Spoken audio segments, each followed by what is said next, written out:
ایک باتیں پتہ چلتی. نمبر 1 یہ کہ ہمیں اللہ کے ساتھ عہد کر کے اس کو توڑنا نہیں چاہیے، خواہ وہ عہد الست ہو، لا الہ الا اللہ کا وعدہ ہو، یا پھر عام روزمرہ زندگی میں وہ وعدے جو ہم نے اللہ کا نام لے کر کیے. نمبر 2 یہ کہ ہمیں جن چیزوں کا اللہ نے جوڑنے کے لیے کہا ان کو جوڑ کے رکھنا چاہیے، انہیں کاٹنا نہیں چاہیے.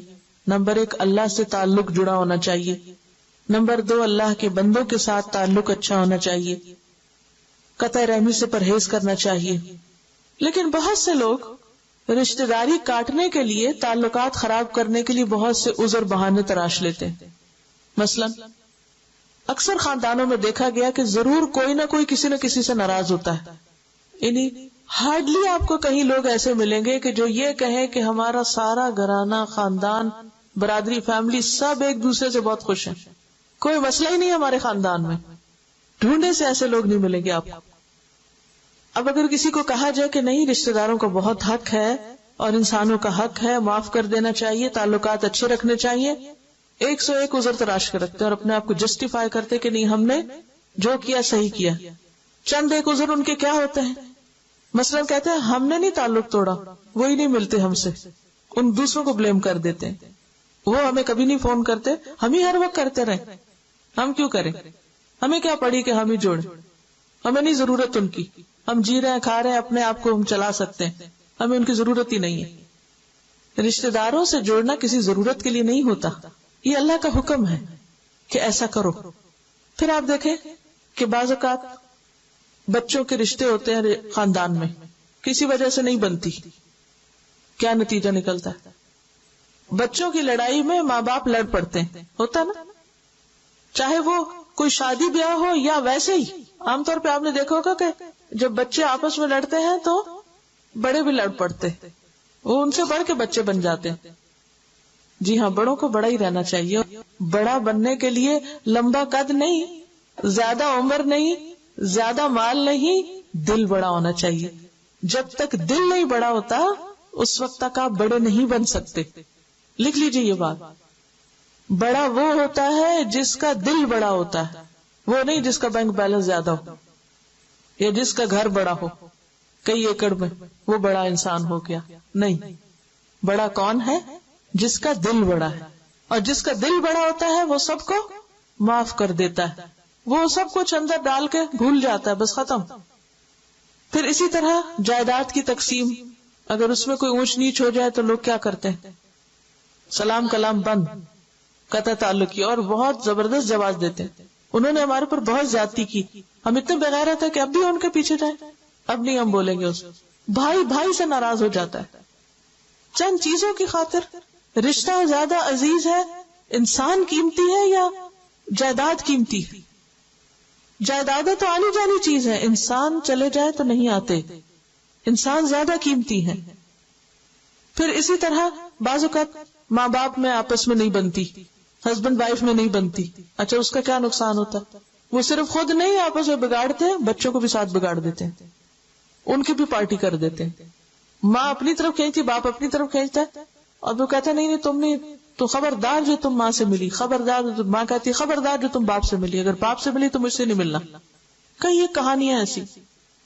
یعنی ماں باپ کا حق سب سے بڑا ہے، لیکن مفسد کیا کرتے ہیں، فاسد کیا کرتے ہیں، اللہ کی حدیں توڑ کر خون کے رشتوں کو کاٹ کے رکھ دیتے ہیں.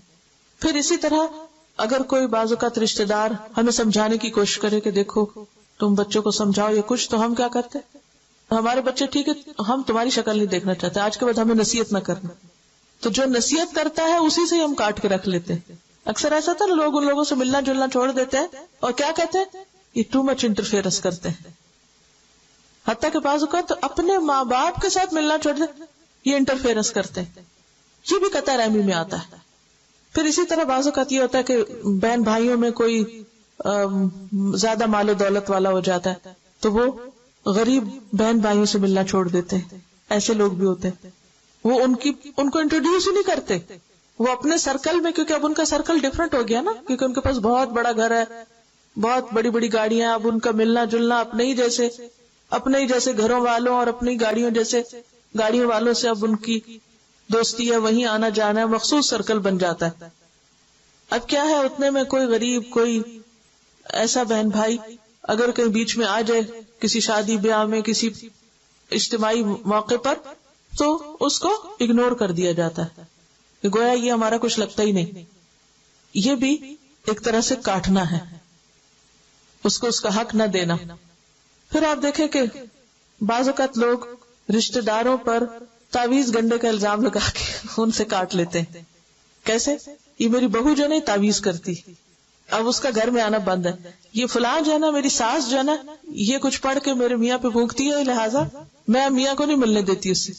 کتنی عام ہے یہ کہانیاں. اس کے گھر نہ جانا، وہ کھانے میں کچھ کھلا دے گا. کرتے ہیں نا ایسے لوگ.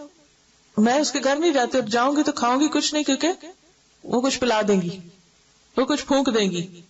صرف ایک وسوسہ جس کی بعض اوقات کوئی حقیقت نہیں ہوتی، اور پھر خسر پسر ہو رہی ہوتی ہے، دیکھو کیا کھلایا، کیا تھا اس میں، وہ فلاں چیز. بدگمانی، صرف بدگمانی، یہ سب شیطان کی طرف سے ہوتا ہے. تو یہ سب کیا ہے؟ دراصل اللہ کی نافرمانی.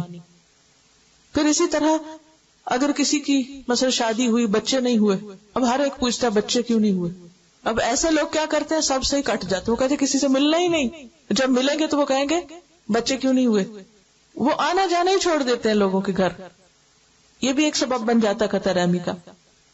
اسی طرح آپ دیکھیں اور بھی بہت سی یہ مثالیں میں نے خاص طور پر اس لیے دی ہیں کہ یہ ہم عام طور پر جو ہمارا سوشل سرکل ہوتا ہے نا، اس میں کہیں نہ کہیں سن بول دیکھ رہے ہوتے ہیں. جب کوئی ایسی عذر بہانہ پیش کرے تو اس کو آپ سٹاپ کریں کہ ان وجوہات کی بنا پر رشتے نہیں کاٹے جا سکتے. یہ بالکل آپ نے درست کہا کہ ایسے ہمیں کسی سے سوال کرنے بھی نہیں چاہیے. حیا ہونی چاہیے. ٹھیک ہے آپ کسی کو دعا دے سکتے ہیں یا کچھ، لیکن بلا وجہ کسی کی زندگی میں اتنی مداخلت نہ کریں کہ جو دوسرا زچ ہو جائے. لیکن بھلے کوئی سوال کرے یا نہ کرے، مگر یہ سبب نہیں، یہ جینوئن عذر نہیں ہے کسی سے ملنا چھوڑنے کا کہ ملیں گے تو وہ مجھ سے پوچھیں گے تو لہٰذا ملے نہیں. ایسی چیزوں پر جہاں ان کو رکنا چاہیے وہاں ہمیں بھی کچھ صبر کر لینا چاہیے، اگنور کر دینی چاہیے. یہ چھوٹی چھوٹی باتیں جو ہیں ان کو ایک طرف کر دینا چاہیے. تو وَيَقْطَعُونَ مَا أَمَرَ اللَّهُ بِهِ أَن يُوصَلَ وَيُفْسِدُونَ فِي الْأَرْضِ، اور وہ زمین میں فساد پھیلاتے ہیں. جب اللہ سے عہد توڑ دیا جائے، اللہ سے تعلق توڑ دیا جائے، جب بندوں کے ساتھ زیادتیاں کی جائیں تو نتیجہ کیا ہوگا؟ فساد، بگاڑ. اور الٹیمیٹ اینڈ کہاں جا کر ہوگا؟ اولئک هم الخاسرون. نہ دنیا ہی ملی نہ آخرت. تو نتیجہ یہ ہے کہ یہ سب کام کرنے والے خاسر ہیں، لوزر ہیں، خواہ وہ دنیاوی اعتبار سے بہت سکسیسفل کیوں نہ ہو. کیونکہ بعض اوقات لوگ سب سے کاٹ کے اپنے بزنس میں بعض اوقات بہت ایکسل کر جاتے ہیں، تو وہ کیا کہتے ہیں، ہمیں تو بہت کچھ مل گیا، ہمیں اب کسی کی پرواہ نہیں، ضرورت نہیں. دنیا میں قارون کا خزانہ بھی کسی کو مل جائے تو بھی وہ اپنے آپ کو خوش قسمت نہ سمجھے اگر اس کی زندگی میں یہ گناہ شامل ہے کہ اس کا اللہ سے کوئی تعلق نہیں، اس کا رشتہ داروں سے معاملہ اچھا نہیں، اور وہ ہر ایک کے گھر میں فساد ڈال رہا ہے. ایسا شخص جو ہے وہ کبھی کامیاب نہیں ہو سکتا.